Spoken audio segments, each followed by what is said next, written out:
मनीष गर्ग रीवा। मध्य प्रदेश के विंध्य क्षेत्र के सबसे प्रमुख जिले रीवा को रविवार को एक और बड़ी सौगात मिली। रीवा रेलवे स्टेशन से महाराष्ट्र के पुणे हडपसर के लिए पहली बार सीधी रेल सेवा शुरू की गई। मध्य प्रदेश के उपमुख्यमंत्री राजेंद्र शुक्ला ने इस ट्रेन को हरी झंडी दिखाकर रवाना किया। इस कार्यक्रम में केंद्रीय रेल मंत्री अश्विनी वैष्णव और प्रदेश के मुख्यमंत्री डॉक्टर मोहन यादव वर्चुअली जुड़े। केंद्रीय मंत्री ने मध्य प्रदेश को 2 ट्रेनों की और सौगात दी। उन्होंने जबलपुर रायपुर एक्सप्रेस और भावनगर अयोध्या एक्सप्रेस को हरी झंडी दिखाकर रवाना किया। सप्ताह में एक दिन चलेगी रीवा पुणे एक्सप्रेस। रेलवे से मिली जानकारी के अनुसार रीवा पुणे एक्सप्रेस सप्ताह में एक बार चलेगी। ट्रेन प्रत्येक बुधवार सुबह 6:45 बजे रीवा से रवाना होकर सतना, कटनी, जबलपुर, नागपुर, भुसावल और अहमदनगर होते हुए शुक्रवार सुबह 9:45 बजे पुणे पहुंचेगी। वापसी में ये ट्रेन शुक्रवार शाम 5:30 बजे पुणे से रवाना होकर शनिवार को रीवा पहुंचेगी। कुल 1490 किलोमीटर की दूरी तय करने में ट्रेन को लगभग 27 घंटे का समय लगेगा। यह नई ट्रेन सेवा रीवा को पुणे से न केवल आपस में जोड़ेगी बल्कि इससे व्यापार, शिक्षा और रोजगार के नए अवसरों का द्वार भी खुलेगा। विंध्य के छात्रों और व्यापारियों की वर्षों पुरानी मांग पूरी। इस अवसर उप मुख्यमंत्री राजेंद्र शुक्ला ने कहा कि इस नई सेवा से विंध्य क्षेत्र के हजारों छात्र, व्यापारी और नौकरी पेशा लोगों को सीधी कनेक्टिविटी मिलेगी, जिन्हें अब तक पुणे पहुंचने के लिए लंबा रूट अपनाना पड़ता था, लेकिन अब विंध्य वासियों को नई सौगात मिल गई है। अब वो रीवा में ट्रेन में बैठेंगे और सीधे पुणे जाकर उतरेंगे।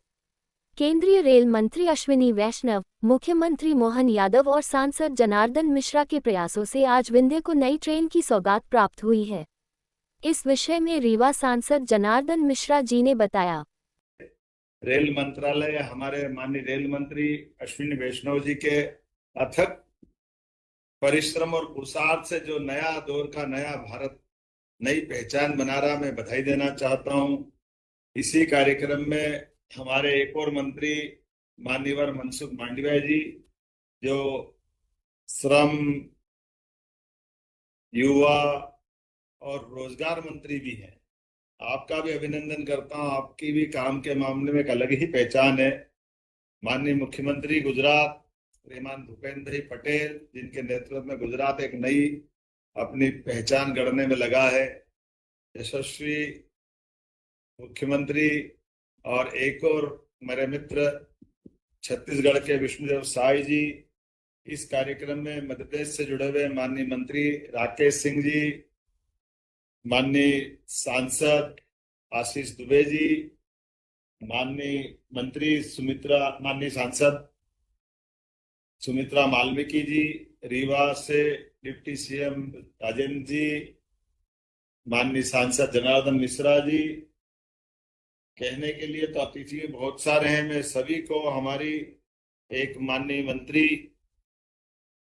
नीमू बहन भी इसमें जुड़ी हुई है, आपका भी अभिनंदन है। आज तो मैं बड़ा सुखद संयोग देख रहा हूं कि मैं भावनगर से अयोध्या की जो ट्रेन है, तो ये भावनगर ही तो अयोध्या है। अयोध्या और भावनगर में क्या अंतर है? और ये मैं मान के चलता हूं कि सारे के सारे भाव सद्भाव से ही हमारा प्रभाव दुनिया देख रही है। मेरी अपनी ओर से बधाई देना चाहता हूं इस माध्यम से भी। कितना सुंदर नाम है भावनगर, और भगवान की दया से अयोध्या के भगवान राम का संबंध जोड़ते हुए भगवान कृष्ण और राम का संबंध याद दिला रहा। द्वारका से भगवान कृष्ण और 17 लाख साल पहले प्रभु रामचंद्र जी ने राम और कृष्ण के माध्यम से ही देश भारत को पहचानती, दुनिया भारत को पहचानती है। आज के इस अवसर पर जब रेल की कनेक्टिविटी मिल रही है, रेल की कनेक्टिविटी के माध्यम से मध्य प्रदेश से 2 बड़ी रेल का संपर्क हमारा अलग अलग प्रकार से 2 राज्यों से जुड़ रहा है। एक तो हमारा ही जुड़वा भाई छत्तीसगढ़, जो जबलपुर इंटरसिटी ट्रेन के माध्यम से ये बड़ी सौगात माननीय अश्विनी जी ने, माननीय मोदी जी ने हमको दी है। इसकी सौगात के साथ क्षेत्र के विद्यार्थी जी पुणे अध्ययन करने के लिए जाते हैं। अब तो रोजगार के लिए भी लोग जाने लगे हैं जी।